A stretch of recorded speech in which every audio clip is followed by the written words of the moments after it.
Yo, this is Deontay the Bronx Bummer Wild, the WBC heavyweight champion of the world. And I'd like to give a big shout out to CJ Goodfellow, Sports TV. Bomb Squad, baby. All right, man, so rumor has it that Deontay Wilder, Andy Ruiz, or Keith Thurman, Earl Spence can land on Cinco de Mayo or that weekend or Saturday. Let's talk about it. Thumbs up the video, share the video, subscribe to the channel. The subscribe button is the bell icon button. Hit all notifications, increase your chance to get notifications. We go live or drop a video. Stretching this neck out. So, yeah, they saying, Borrow Boxing News is saying that according to the Nevada State Athletic calendar, that Al Heyman has the MGM Grand, I think it is, booked for that Saturday of Cinco de Mayo. Now, I'm hearing Canelo Alvarez is supposed to be fighting John Ryder, not in the UK. He wants to fight in Mexico. So, I mean, you're Stephen Espinoza, and I did a video on him. It'll probably be up before this one on Thursday. Say that, you know, it no longer takes 3 or 6 months to build a pay-per-view in the digital era. My thing is this: how the hell do they know? None of these dudes are having successful pay-per-views by, you know, by the measures that De La Hoya and Mayweather and, you know, Mike Tyson used to have successful pay-per-views. They not that caliber of success. So how do they know what a successful pay-per-view is? They don't know how to market in the digital era. Like, look, they can put no money into marketing and still bring around the same buys. They might bring more than what they bring in now. That's the craziest thing about it. So he talking like they doing very successful numbers in this new digital era. They not. You know, what marketing do you see? Just take your boxing. We do better. YouTubers and, you know, YouTubers do better marketing than anybody. You know, but, you know, put your casual glasses on or your regular person glasses on. You watching All My Children, General Hospital. You watching SWAT. You watching 9/11, whatever that TV show with Angela Bassett. You know, you watching First Take. You watching that type of TV. What type of ads or advertisement or marketing and promoting do you really see? Come on, what ad, you know, marketing you really see? None of the, you know, Adrian Broner kind of had it half right, kind of doing this about billions. Seriously, I see Caleb Plant got his own YouTube channel doing this, but you got to be consistent with it, bro. If you gonna vlog about what you doing, you can't just do it for a fight. You can't just do it here and there. One thing, you gotta be consistent. You know, you gotta be consistent. You gotta market yourself. You gotta put yourself out there. You gotta show personality. With showing personality come with other opportunities, then you might not need boxing. You know? So they don't even know how to cross these dudes. These fighters don't even know how to cross over. They got managers they giving 50, 25, 30% to, and they not doing nothing at all. Excuse me, my neck on fire today. They not doing nothing. They not plugging you with brand deals. They're not getting you movie opportunities. They're not, you know, these dudes probably don't have a publicist. So the manager should be handling that, getting you on different shows, getting you a different podcast, getting you appearances and all that. You see Mike Tyson make appearances on TV shows all day. More, you know, these dudes ain't in the Gatorade commercial. They ain't on the Under Armour commercial, nothing.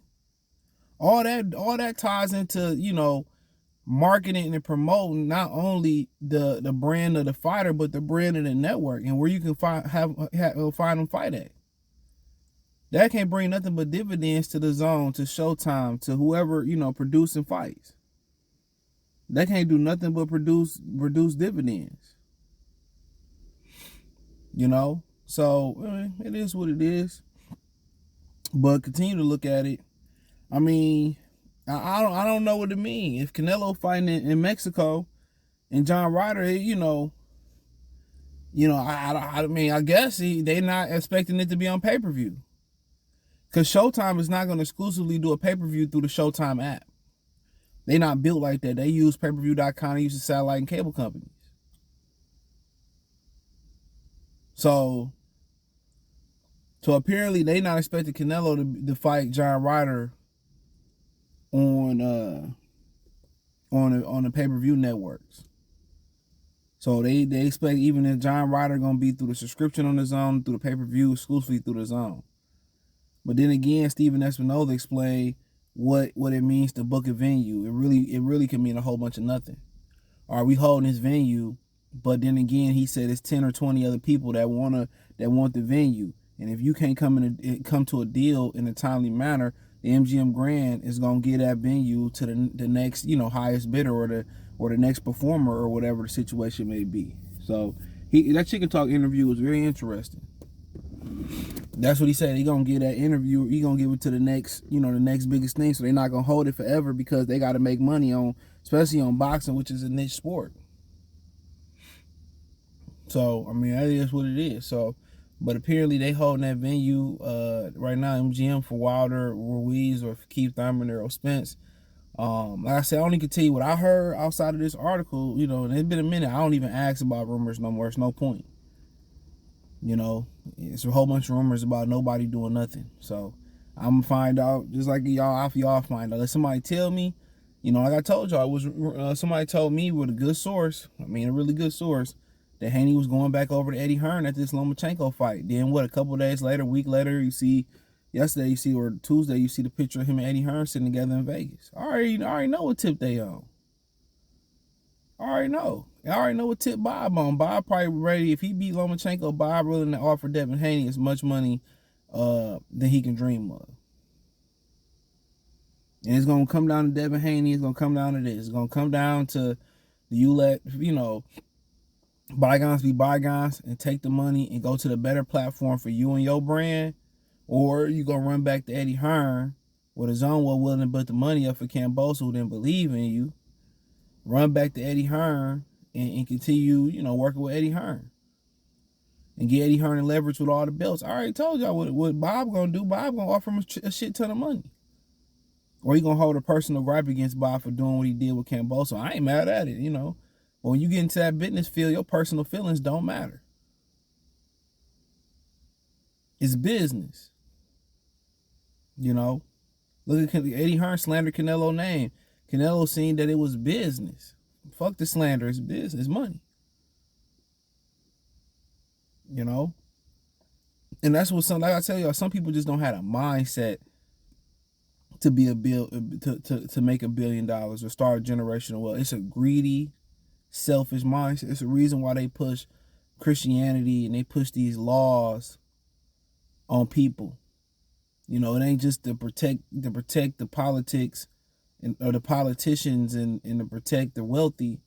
It's to keep y'all from having the right mindset to be part of that 3 or 1% of people. You know what I'm saying? Think about that. And I ain't talking about the athletes and people, I'm talking about them real get out the mud entrepreneurs. You got to be a dirty, grimy person. You got to make tough decisions. Right before the holidays, you got to tell people they about to get laid off. And if you can't make those decisions, guess what? You ain't going to float. You ain't going to be shit. So it's a cutthroat, grimy business. World of capitalism. You can't get to what Jeff Bezos got to, or Bill Gates got to, helping everybody. If I help everybody, how I'm gonna get to where if I give everybody a piece, how can I get to where I get to? And by the time you get to where you get to, you don't want to give everybody a piece. Your mindset change. Go get it on your own. And the proper way to do it is you show your people how to do it. This where you put your money at. This what you invest at. Do this, that, and the third. I'm gonna give you something to start off with. Look, I'm gonna take this money, put this here. Just do this. Whoop-de-whoop. Follow the. Got any questions? Follow the plan. You're gonna be just like me. Or you're gonna be good enough where you gotta ask me for nothing. That's how you do that. But back on track. But yeah, I ain't buying neither one of them. Shit, I don't care about Wilder fighting Andy Ruiz. I don't care about that fight. I'm gonna cover it, do videos, because this ain't nothing shit else going on in boxing right now. I don't really care about it. I mean, interesting. I think Andy Ruiz get on the inside of Wilder reach. He got to make it count, because he can't keep resetting and that Wilder keep his distance. He got to keep resetting and getting on the inside. He gonna get knocked out. When he get on the inside, he got to stay there. He got to make it count. And he not the type of fighter that know how to get on the inside and work, as far as hold you, put his chin, his head in your chest and go to work. When he get in, he gonna move his fast hands. He gonna get off, and that's what he got to do. He got to hurt Wilder when he get in there and make it count. So, and for Wilder, he got to just catch Andy Ruiz coming in. And historically, it tells us that he can catch Andy coming in. But the thing about it is, Helenius fight, we didn't see him take no punishment. We didn't see him get hit with shit. So Andy is still the question: at almost 40 years old, after the tumultuous ass whoopings Tyson Fury laid on him, can he take a punch? Especially that last one. So, and Keith and Earl, that's probably gonna be later on. It probably won't fall on that date, and neither one of them may fall on the date. Who knows? It's all about what Canelo won't. And don't be surprised, a dark horse could be Ryan Garcia and Tank falling on that date, because they're doing Ryan Garcia and Tank 2 weeks after Benavidez and Plant. Don't be surprised. I heard the original plan was Al Heyman wanted to make that fight for Cinco de Mayo, so don't be surprised if Ryan Garcia and Tank don't fall on that date too, just to kind of give y'all some stuff that was said in the beginning of the year by Ryan and Tank. But Earl and Keith, at the end of the day, Earl has never headlined in Vegas. Keith has. He was a bust versus Mario Barrios. So but honestly, I think Earl fight like a Mexican. Keith a good offensive fighter, so it could sell, but I think it would have to involve a Mexican being there. So if I had to be a bet man, if Canelo don't 100% occupy that date, I think it's Ruiz and Wilder, which the article kind of leans heavily towards that one. And it's Ryan Garcia, Gervonta Davis from my prior knowledge. So let me know what you girls and guys think. Thumbs up the video, share the video, subscribe to the channel. Next subscribe button is the bell icon button. Hit all notifications, increase your chance to get notifications. We go live or drop video. Check out the Box Rumor playlist, Heavyweight Box Talk playlist. Thumbs up the video, share the video, subscribe to the channel. Hit the link tree. Find me everywhere from Twitch, Twitter, Instagram, Spotify, Anchor, Cash App, Venmo, PayPal, Apple Podcasts, Google Podcasts, the whole nine. Appreciate the love and support. Peace.